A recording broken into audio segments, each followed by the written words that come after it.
China domina toda la cadena de valor de los automóviles eléctricos. Esta es una gran ventaja para los fabricantes chinos, ya que les permite reducir drásticamente los costos de fabricación. ¿Te imaginas un mundo donde todo funcione con inteligencia artificial? En China, esto ya es una realidad. Desde semáforos que detectan peatones hasta pagos sin contacto, pasando por aeropuertos sin filas y estaciones de metro inteligentes, la inteligencia artificial está en todas partes. Durante casi todo el siglo XX, Estados Unidos fue sinónimo de innovación.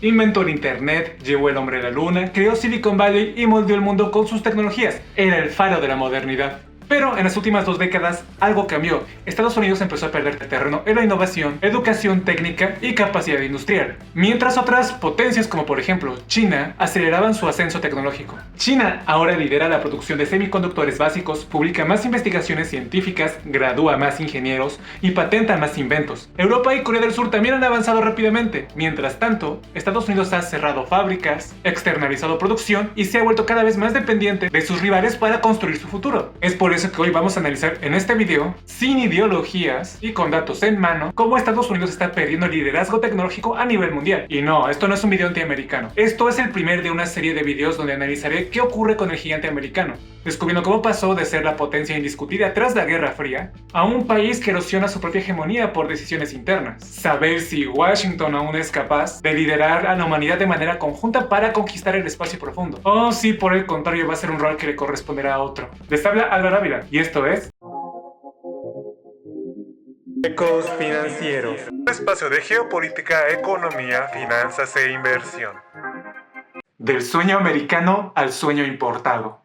Estados Unidos lideró la revolución tecnológica del siglo XX, por una razón muy simple: era el país que más construía, más investigaba y más educaba. Entre 1945 y 1980, su industria manufacturera creció sin parar.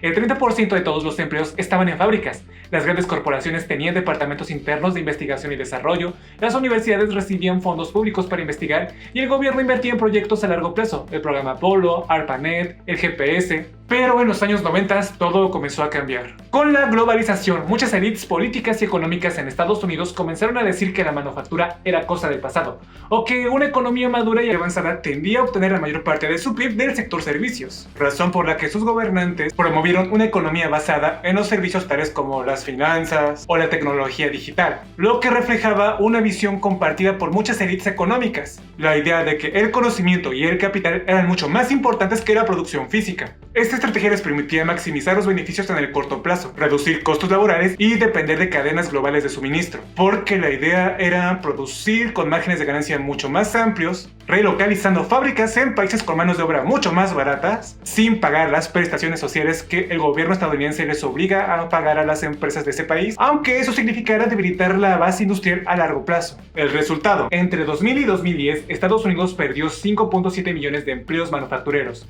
La participación de la industria en el PIB cayó del 16% en 1997 a apenas el 10.7% en 2023, según datos del Banco Mundial. ¿Y por qué esto importa? Porque la capacidad de producir tecnología de punta no depende solo de programadores en oficinas, sino de fábricas que materialicen las ideas. Apple diseña chips, pero necesita a TSMC en Taiwán para fabricarlos. Nvidia podrá desarrollar GPUs muy potentes, pero no tiene fábricas para construirlos. Sus chips se hacen también en Asia. E importa no solo por los empleos que genera, sino porque es el corazón de cualquier ecosistema de innovación. Donde se fabrica, se prueba. Donde se prueba, se mejora. Y donde se mejora, se inventa. Tener fábricas no es una cuestión de nostalgia por empleos bien remunerados, es una visión a futuro, porque cuando se externaliza toda la producción se pierden habilidades críticas, ingeniería de procesos, materiales, logística, precisión. Durante años la narrativa fue clara: China solo copia, no innova, su crecimiento es barato y sin creatividad. Pero esta frase ya no refleja la realidad. Hoy China es la principal competidora de Estados Unidos en el liderazgo tecnológico global, y algunos dirían que ya lo ha superado en ciertas áreas. Durante décadas, Estados Unidos dominó el ranking mundial de las máquinas más rápidas, pero eso también ha cambiado.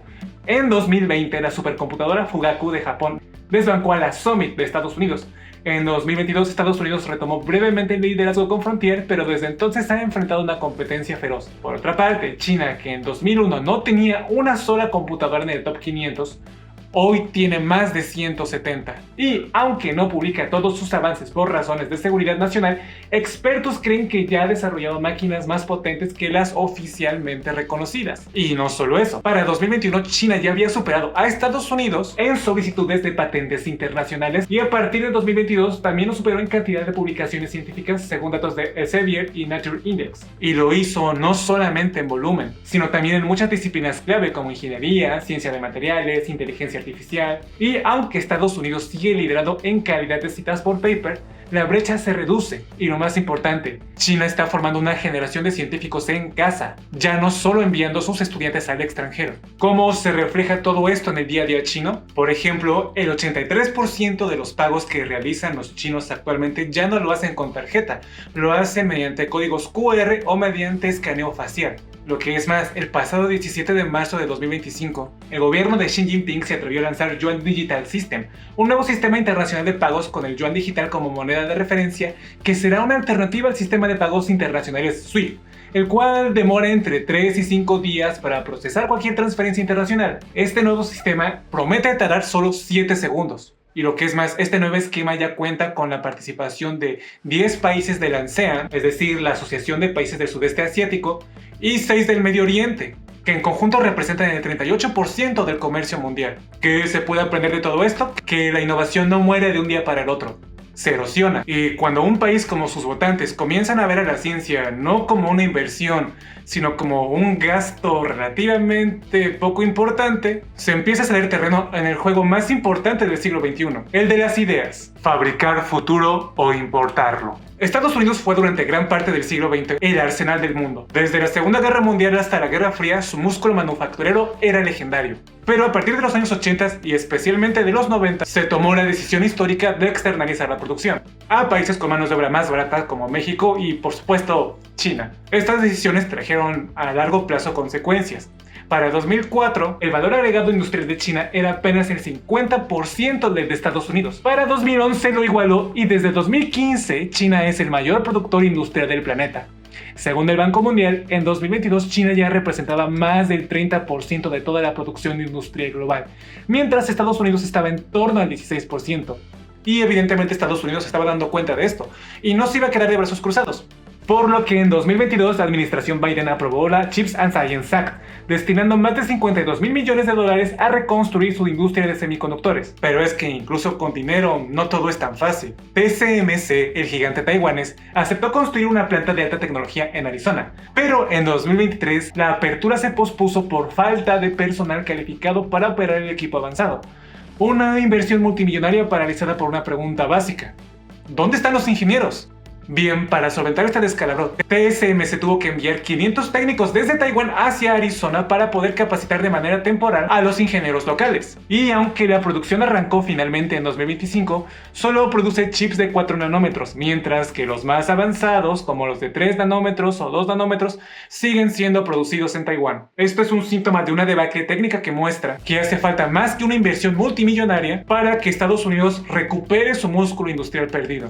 El fracaso de la apertura de TSMC en Arizona es el síntoma de un problema mucho más grande. Estados Unidos ya no forma ni atrae talento técnico al ritmo necesario para sostener su liderazgo tecnológico internacional. Según la Nature Science Foundation, el porcentaje de estudiantes extranjeros que se quedaban a trabajar en Estados Unidos después de obtener un doctorado en STEM, por sus acrónimos en inglés, ciencia, tecnología, ingeniería y matemáticas, cayó del 68% en 2013 al 56% en 2019. Las causas: trabas migratorias, mejores sueldos en Asia y Europa, además de oportunidades crecientes en su país de origen.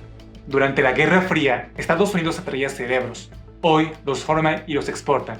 Extracto de un informe del Center for Security and Emerging Technology. China, por ejemplo, lanzó el programa Thousand Talents Plan para tratar de retener el talento extranjero en su país. Y el problema no es solo externo. Internamente también la formación de profesionales se ha debilitado. Solo el 20% de los egresados de secundaria tienen un dominio competente en matemáticas para iniciar una carrera STEM, según el US Department of Education. Por otra parte, al año, China gradúa a cerca de 1.3 millones de ingenieros al año, mientras que Estados Unidos apenas gradúa a 200,000. Evidentemente, Estados Unidos ha tratado de revertir esto. Desde el 2000 impulsó la enseñanza STEM con programas federales como America Competes Act y funcionó en parte. Para 2023 el 23% de los títulos universitarios fueron STEM frente al 16% del año 2010. ¿Cómo se refleja todo esto? Que durante décadas la supremacía tecnológica se midió no solo por lo que una nación producía, sino por lo que descubría. Estados Unidos, una de empresas como Intel, IBM, Google y de universidades como Harvard, MIT o Stanford, dominaba el panorama, pero el liderazgo del conocimiento también ha comenzado a fracturarse. En 2022, China ya se había convertido en el país con más publicaciones científicas a nivel internacional. Según datos de la UNESCO, publicaba más papers que Estados Unidos, especialmente en áreas claves como inteligencia artificial, materiales avanzados, energía renovable y telecomunicaciones. También en 2022, la revista Nature Index reveló que los investigadores chinos también superaban a los estadounidenses en publicaciones de alto impacto en revistas científicas líder. Otro dato que revela esta sintomatología de cómo Estados Unidos está perdiendo su liderazgo tecnológico lo podemos encontrar en la Organización Mundial de Propiedad Intelectual, la cual revela que en 2024 China hizo 70.160 solicitudes de patente, mientras que Estados Unidos solamente hizo 50.467, 20% menos que China. ¿Por qué importa todo esto? Porque una nación que lidera patentes y publicaciones no solo genera riqueza, también define los estándares tecnológicos globales, controla qué tecnología se usa, quién puede usarla y bajo qué condiciones. Durante el siglo XX eso lo hacía Estados Unidos. En el siglo XXI ese rol parece estarse trasladando hacia Asia, quien ya tiene buena parte de las fábricas manufactureras del planeta. En el nuevo siglo el poder no solamente se va a medir en armas o en el PIB, se va a medir en chips, se va a medir en ideas y en cerebros capaces de imaginar y construir el futuro. Lo cual daría a entender por qué Donald Trump quiere que las fábricas regresen a construir todas estas cosas en su país. Porque más allá de lo laboral también se perdió el cómo hacer, cadenas de suministro locales y una cultura de innovación industrial. Mientras tanto, China ha hecho exactamente lo contrario. Desde principios del siglo XXI ha impulsado un ambicioso proceso de industrialización. Los resultados han sido indiscutibles. En 2024 el valor agregado industrial de China alcanzó los 40.5 billones de yuanes, lo que equivale aproximadamente a 5.6 billones de dólares. Esto de acuerdo con el Ministerio de Industria y Tecnología chino. ¿Significa que Estados Unidos está perdido? No todavía. Aún cuenta con ventajas importantes, universidades de élite, empresas pioneras como Nvidia y una cultura de innovación que aunque está golpeada, aún sigue con vida. Por ejemplo, en el 2023, científicos del MIT desarrollaron una nueva batería de estado sólido con mayor capacidad y durabilidad que las de litio convencionales. Y como olvidar, por ejemplo, a ChatGPT, que vino a cambiar completamente la manera que interactuábamos con el internet. Esa chispa aún existe. La pregunta es si logrará volver a encender el motor de liderazgo global. Pero si Estados Unidos no recupera su capacidad de formar talento, fabricar a gran escala y liderar la ciencia global, su supremacía podría quedar en los libros de historia. El colapso de un imperio rara vez llega con situaciones críticas como explosiones o una gran batalla perdida. A veces simplemente deja de ser relevante, deja de marcar el ritmo, deja de ser el futuro. Tal como le pasó, por ejemplo, al imperio inglés al final de la Segunda Guerra Mundial. Estados Unidos fue durante décadas el metrónomo del progreso, el país donde todo sucedía antes que en cualquier lugar. Pero ahora China publica mucho más papers, forma mucho más ingenieros, producen mucho más bienes y construyen las tecnologías del mañana. Solo basta ver las nuevas ciudades que ya están construidas en China, ver cómo sus ciudadanos interactúan tanto en términos arquitectónicos como logísticos, como en transporte, y realmente parece que están a años luz de cualquier ciudad latinoamericana y tristemente de cualquier ciudad estadounidense. Y ante este enorme problema, políticos como el propio Donald Trump tratan de establecer una solución bastante radical para recuperar el liderazgo a punta de aranceles. Creen que basta con apretar un botón, firmar una ley o amenazar a todo el planeta con aranceles para recuperar el control del tablero global. Sin embargo, la historia no es así. El liderazgo no es una medalla, es una responsabilidad. Y quien no invierte en su gente, población que no comprende la importancia de la ciencia por encima de las finanzas o de volverse famoso, terminará dependiendo de quienes sí lo hacen. Por lo que a título personal considero que los movimientos actuales de Donald Trump poco van a hacer por resolver este problema, que es no solamente de índole histórica por decisiones políticas tomadas hace 20, 30 años, sino que es un problema más de índole cultural. Por lo que para mí la estrategia de la Casa Blanca de aplicar todo su peso económico global sobre Xi Jinping para doblegarlo, poco va a ser para quitarles este liderazgo incipiente que se puede empezar a ver sobre su país, quien se muestra no solamente como más estable, sino congruente y confiable con las políticas internas que ha realizado a lo largo de 30 años. Eso sí, si Trump consigue replantear las relaciones comerciales que tiene con China, proclamará un logro significativo en una nueva era en las relaciones entre Washington y Beijing. Personalmente no creo que estas sean las maneras con las que consiga realizar esta acción, pero si le funciona, pues realmente será algo icónico y pasará a la historia como uno de los más grandes presidentes que jamás ha tenido Estados Unidos. ¿Y tú qué piensas? ¿Estamos ante el inicio de una nueva era mundial? ¿O Estados Unidos aún puede reinventarse y volver a liderar? Déjamelo en los comentarios, que siempre leo lo que me escriben y en ocasiones les contesto. Me interesa saber cómo ven ustedes este cambio, cómo interpretan lo que están pasando y sobre todo hacia dónde creen que vamos. Como dije, este es el primero de una serie de videos donde trato de analizar qué le está pasando a Estados Unidos y si todavía puede liderar a la humanidad en búsqueda de la conquista del espacio. De manera de que si este video te pareció interesante, te invito a dejar tu like, que comentes, compartas, suscríbete, dale a la campanita para que YouTube te notifique cuando suba nuevos videos, porque no solamente ayudas al canal, sino que le das más visibilidad a estos temas que rara vez se discuten con profundidad. Nos vemos en el próximo episodio. Esto es Ecos Financieros, yo soy Álvaro Ávila y nos vemos en la siguiente emisión con más análisis geopolíticos, económicos y financieros. Nos vemos.